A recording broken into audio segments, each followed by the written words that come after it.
Hi Leo, ito yung mid-December reading mo. So, check na natin ano yung mga dapat mong malaman, possibilities ngayong mid-December.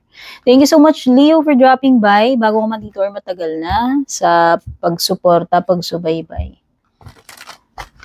And kung bago ka, don't forget to subscribe or follow. Kung gusto mo ng private reading ko naman Leo, pwede kang dumiretso sa aking one and only official page.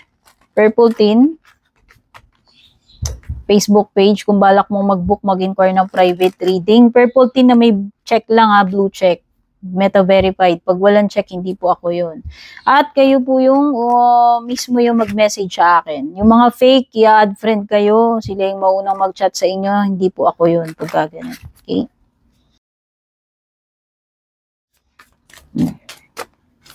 Kung sa YT ka nanonood, tignan mo yung mga nakasulat sa description. Nandyan po yung link papunta sa official page ko. Tap nyo lang yung mapupunta na kayo dun.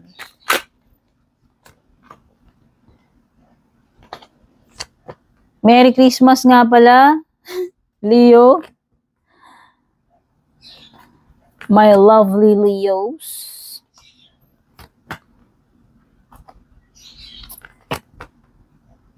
Tensyahan nyo na, makupad ang mga ano ko dahil ang dami kong private readings. Pinagkakasya ko lang po yung mga energies ko.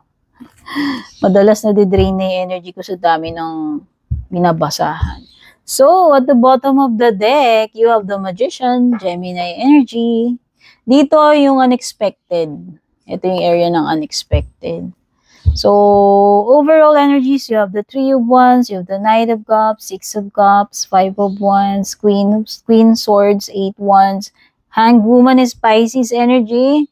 So, merong Gemini, may Pisces, strong energy ng water. At saka mga fire, nakapareho mo. Pero pwede ring may air. Kung hindi nyo alam fire, Aries, Leo, Sagittarius, pwede ring may Gemini, Libra, Aqua, pero strong, Gemini, strong Pisces. Pwede rin may Earth, Taurus, Virgo, Capricorn. Actually, lahat nandito halos. Kasi may fire, may Earth, may water, may air. Okay?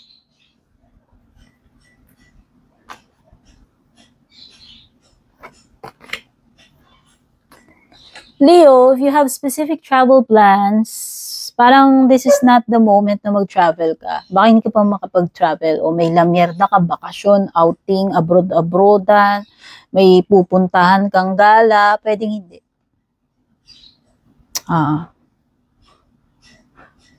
Sa tingin ko, kung meron kang gustong i-explore, mo hindi ka makakapag-explore, or pag-expand kung ano man itong gusto mo, may mga gusto kang marating puntahan eh. Specific related sa growth mo eh. Or growth mo sa career or sa business. Oo, yung iba kung ine-expect ninyo na makakapagdagdag na kayo ng branch ng tindahan nyo, ng business nyo, baka hindi pa. Baka hindi ba itong mid-December, baka abutin ka pa until next year. Pwedeng ganun. So kung nakikipagsapalaran kayo, parang hindi ito yun.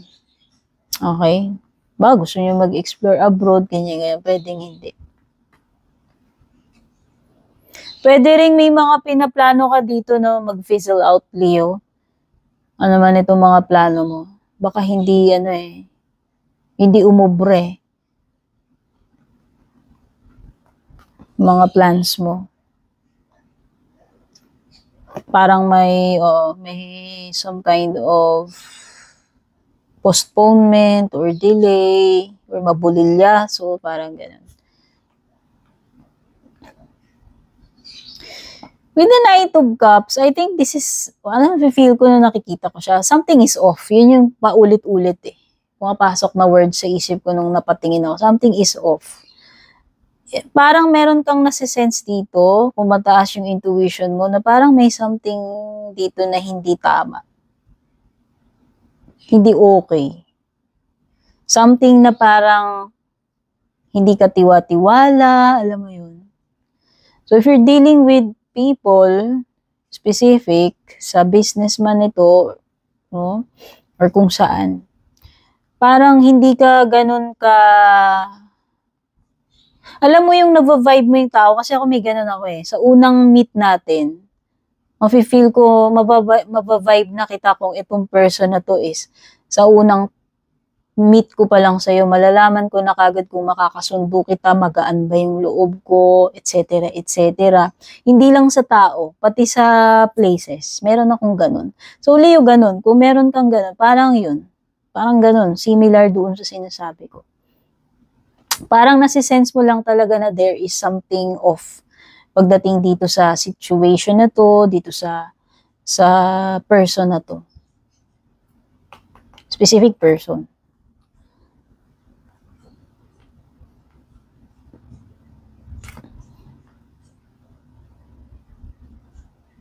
Some of you may mga past memories dito. Itong memories na to, kung ako tatanungin, parang hindi siya good memories. Na pwedeng itong mid-December is mariremind ka na naman na itong mga memories na to. Maybe these memories keep coming back sa'yo. Or may mga bagay na maaaring, may mga situations or bagay na maaaring makapagpa-remind sa'yo of a certain memory in the past na hindi ka aya-aya. Yun na naman yung nafe-feel ko. It could be, some kind of parang marirefresh, mariremind ka nung past memory na yan. Okay? And meron something dito about the Five of Wands. Parang may nagtataasan ng kilay dito.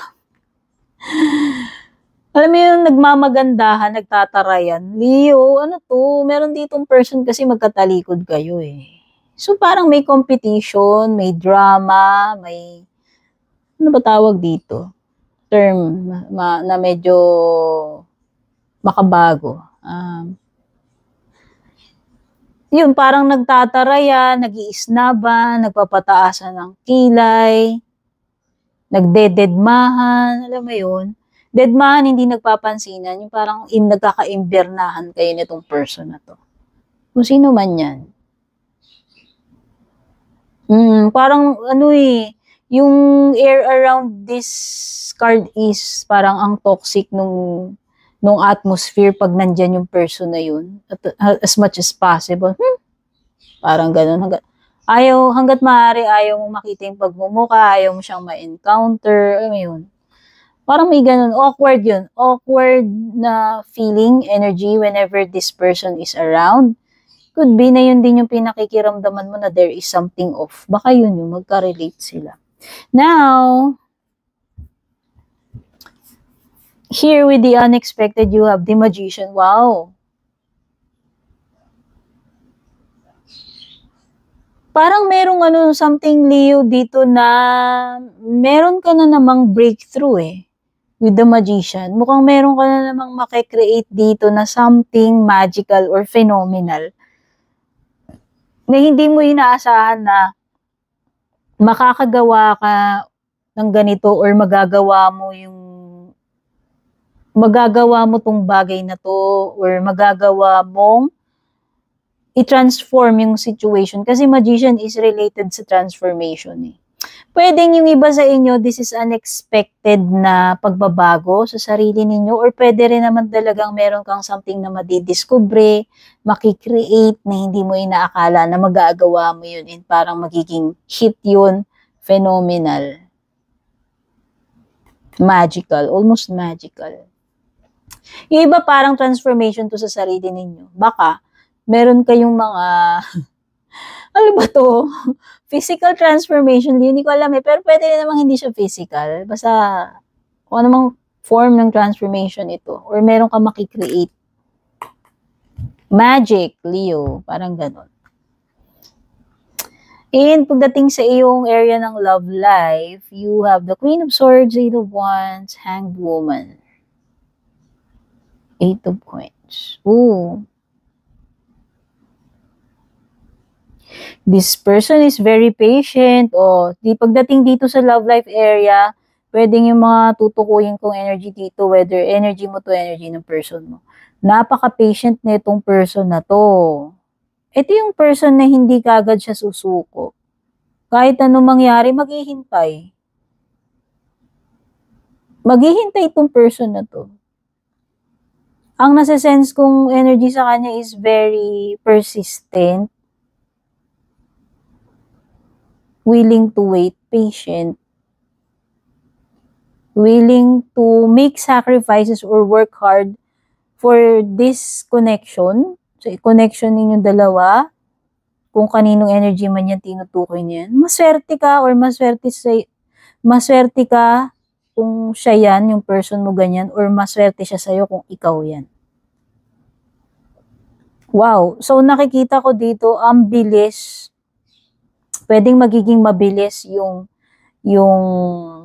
movement pagdating dito sa connection ninyo eh.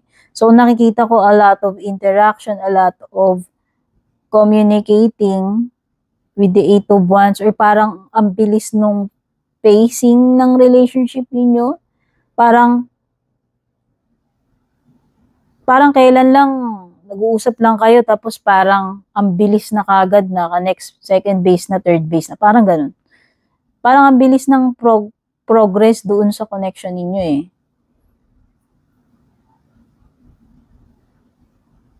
Okay. You could be dealing with an air sign, specific Libra or Pisces. Alam mo, kung sino man tong Queen of Swords na to, usually, this is a Libra woman. Pero pwede rin namang hindi. Depende na lang sa case ninyo. Napaka-direct na itong person na to, Leo. Napaka-prangka niya. Ayaw niya mag-aksaya ng time. Pag gusto niya, gusto ka niya. Pag ayaw ka niya, sasabihin niya right away. Hindi niya na patatagalin. Sa tingin ko, dediretsahin ka na itong person na to, o dediretsahin mo siya. Sa kung ano talaga yung direction na gusto niya or intention niya in this relationship, in this connection. Oo. Kumbaga, kung talagang gusto mo tong person na to, or kung talagang gusto ka niya, sabihin mo na kung gusto mo siya, or sasabihin niya na talaga kung gusto ka niya, para hindi na mag-aksaya ng oras. Ayaw niya mag-aksaya ng time. Kasi this person means business. Ibig sabihin, seryoso siya eh. Straightforward siya eh. Ito yung mga person na hindi nagpapaasa, hindi nag-aaksaya ng time, hindi naglalaro. Oh. Pag gusto niya, gusto niya. At this person expects you to do the same. Kung siya yan na, kung ayaw mo sa kanya, in-expect niya na sabihin mo na lang agad sa kanya. Ano ba? Gusto mo ba ako? Type mo ba ako? Love mo ba ako? Ano ba to? Ganun lang. Ganun siya. Or pwedeng maging ganun siya sa'yo. And in-expect din naman niya yun sa'yo. Pero this person is willing to wait for you, or willing to wait ka for this person. Kasi nakikita ninyo sa isa't isa yung potential eh. This person is special, or special ka sa kanya. Nakikita niya yung pagiging special mo eh. And vice versa rin siguro. Ganon din siya sa'yo. Okay? For the no contact situation, this person is successful, matalino, hindi siya nai-intimidate. Ito yung mga tipong babae, lalaki, or naman gender na kahit mag-isa lang sila. They don't follow the crowd. The crowd follow them. Okay. Ito yung mga person na hindi na-intimidate. Mataas ang ang intellect nito, very confident, charming, attractive. Possible na marami ka ring admirers, or marami ring admirers tong person na to. Nakaka-intimidate ang dating niya. Parang ganun. Si air sign. I feel you even though we're apart, no contact situation. Ito yung mga iniisip niya, nararamdaman niya, or pwedeng gusto niya sabihin sa'yo right now sa mga no contact situation. Feel ka niya kahit na magkalayo kayo, hindi kayo together ngayon. O ano ba yan, LDR, etc., etc. You don't know how hard it was to let you go. So until now, hindi pa rin bumibitiw itong person na to. Di ba sabi ko may energy dito na willing to wait? Nahihirapan siya, pero siguro baka kinut off mo na siya or baka wala na siyang ibig sabihin, wala na siyang napipick up na signal sa'yo. Siyempre, ayaw din naman niyang mag-aksaya ng time, di ba? Yun nga yung sinasabi ko. So, pwedeng ganun. Kung nagpadala ka ng signal sa kanya or naging silent ka, baka tinake niya yun as, siguro ayaw na sa akin ni Leo or baka hindi na interesado sa akin si Leo. Pero gustong-gusto ka niya, hindi ka lang niya, kahit na ayaw kanyang i-let go, pwedeng napipilitan na o bumitaw din to eventually kung wala na rin naman siyang ma-pick up na signal from you. Kaya nga 'di ba sabi ko, kung meron ka mang gustong sabihin dito sa person na to, kung gusto mo siyang diretsuhin, now is the time. Etong mid-December. Kasi seryoso yan eh. I'm starting to understand our connection. Oo. Nga, mas lalong naiintindihan niya. Siguro nung una na nahihirapan siyang intindihin kung ano yung connection nyo talaga. No? Kasi parang may mga unanswered questions dito sa connection ninyo eh. I wish I could take back my words. Oh. Pwedeng may mga binitiwang salita tong person na to na pinagsisisihan niya na. O ano man yung mga nasabi niya sa'yo before. And tingnan pa natin yung ibang paparating sa'yo.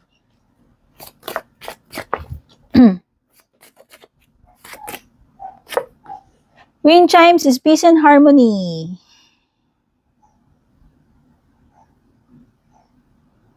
Peace and harmony, Leo? Does it ring a bell? Maybe ito yung peace and quiet na kinikrave mo. Yung tipong walang makakapag-unwind ka, makakapag-relax ka, wala masyadong burdens isipin, attachments, time of peace and quiet. Both is about, wow, windfall ito eh. It could be nasiswertihin ka, especially sa pagdating sa pera. Pwede rin naman sa ibang bagay. Baka bonasin ka, may ma-receive kang malaking amount ng money or swerte. Pagkapanalo, pwede rin naman. Some of you pwedeng inheritance. Something na ibibigay sa'yo. Or baka may mga matters related sa mga pamana sa pamilya. Something na ipapasa. Successfully overcoming a problem, Leo. Kaya kung may problem ka, expect mo na yan. Magkakaroon ng maayos na resolution dyan sa problem mo. Finger, warning of a problem either now or in the near future. Ito yun eh. Tinuturo eh, nagmamataasan ng kilay, yung nagmamalditahan kayo, nagdededmahan, or yung parang may nafe-feel ka na there is something off. Basta, yung finger na yan, kung hindi man yan tungkol doon, merong something na paparating na problem eh. Pwedeng malapit na kasi now or in the near future.